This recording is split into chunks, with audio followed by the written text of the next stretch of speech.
Our next system, a much more widely used system, is the sodium zeolite softening system.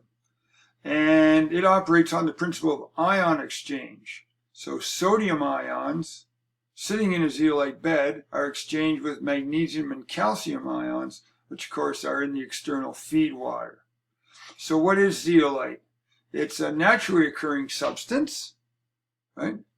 And it can also be made synthetically, and that's what's used for sodium zeolite water softening, is synthetic zeolite.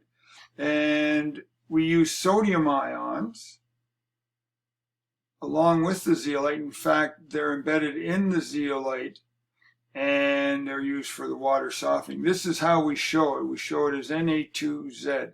We take the zeolite bed to have a -2 charge, and of course sodium has a +1 charge, so for every one zeolite, so to speak, we need 2 sodiums.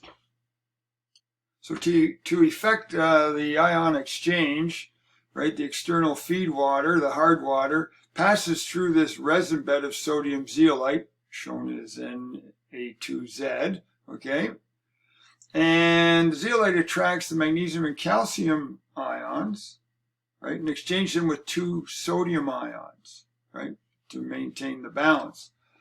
So here's an example. We've got magnesium sulfate passing through the sodium zeolite bed. We show it as this reaction. Notice it's a double displacement reaction. Okay? So we just swap out the sodium and the magnesium. We wind up with magnesium zeolite, which means now magnesium is in the zeolite bed, and we have sodium out in the water. And any sodium compound is aqueous in water. That's why we like to use sodium compounds. And so because they're totally dissolved, they don't form any scale and they're easily disposed of. Okay? So underneath this reaction, we've got a little diagram here. So here we have our sodium zeolite bed. We've got a couple of sodiums coming out and magnesium coming in, right? We can see that. So that leaves our 2 sodiums out and our magnesium in. So, and as I mentioned, the sodium salts that are produced are highly soluble, producing no scale. And we can use this process for both permanent water hardness and temporary water hardness. Let's take a look at some of the reactions. This first reaction is a representative bicarbonate reaction. Bicarbonates, of course, are responsible for temporary water hardness.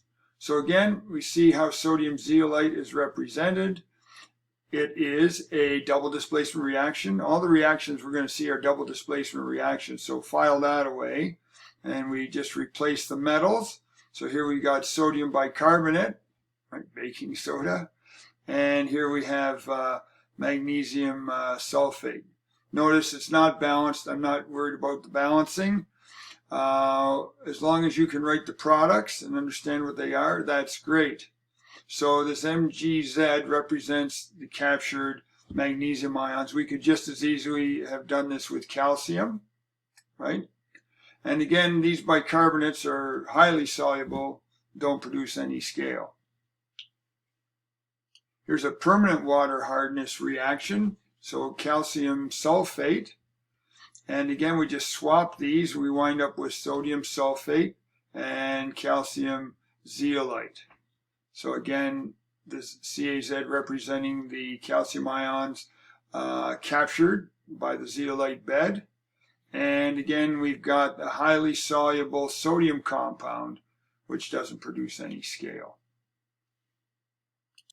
So eventually the zeolite bed is going to become saturated with magnesium and calcium ions. So what happens there is those have to be removed and replaced with sodium ions. So we call that a regeneration process. And how the zeolite bed is regenerated, we have a sodium brine that sits in a separate tank. So the sodium brine is run through the calcium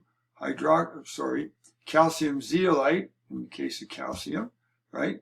And notice double displacement reaction, We swap out the sodium and the calcium, and we wind up, here we are, we're back to our sodium zeolite bed, and we got calcium chloride that can be removed as waste. And similarly with magnesium, right? We swap out the magnesium for the sodium, we wind up, here we are with our sodium zeolite, and magnesium chloride, which can be removed as waste.